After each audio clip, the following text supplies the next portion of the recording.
Welcome back to the Can-Am Garage, guys. In this episode, I'm going to show you a few tools and accessories that I recently acquired that will make my life just a little bit easier. Most of this, I think, actually, hold on. Still there, good. Well, we'll just do it like that. All this has come, what I want to show you right now, all came from Skill Riders. They have a website. Apparently they have a YouTube channel too, which is very, very cool. I did not realize that until just last evening.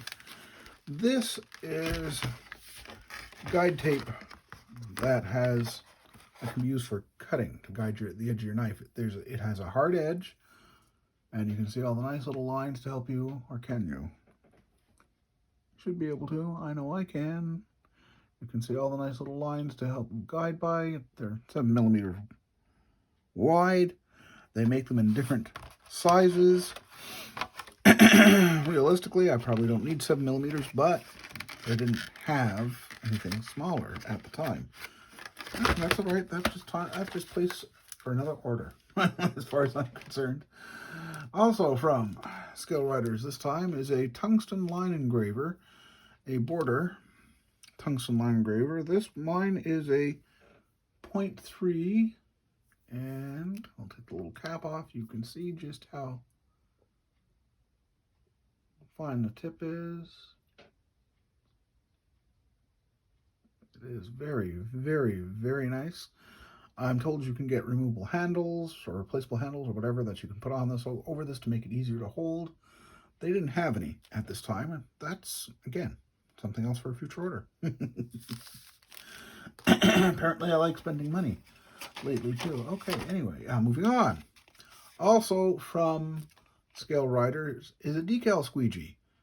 Oh my goodness, I saw this being used by James Tester on the Scale Model Experiment, and I said, oh, I have to get me one of these. So I've got me one of these. They make replacement foams for the ends, and unfortunately they were out of stock at the time that I ordered, so definitely have to go back and get more. This, for years, I've used, the plain old cotton swab. And don't get me wrong, they work. They really do. This, being used by James, just looked like, oh boy, I have to have one of these. So now I've got one of these. When I get around to getting back to start a decal project, like a certain Ford GT and Wins livery, yes, definitely will be using this to help put all the decals on that car. Okay, and one last promised.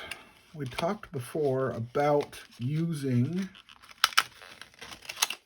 or finding an appropriate use for the silicone brushes that I had purchased a while back.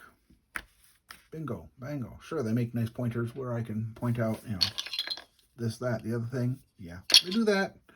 But what they really seem to excel at is putting putty on model parts,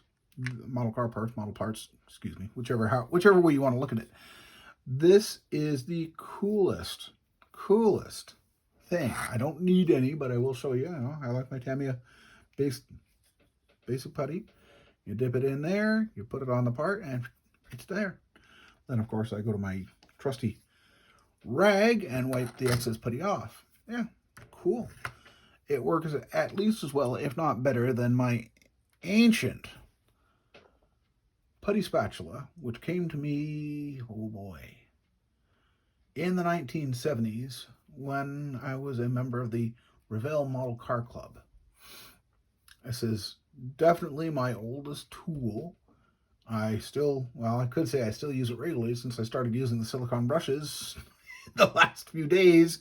No, I haven't used it, but yeah, perhaps it really is time to retire the darn little guy and say, yeah, yep. You've been replaced. Anyway, that's it for this time, guys. Thanks for watching. We'll catch you with the next episode.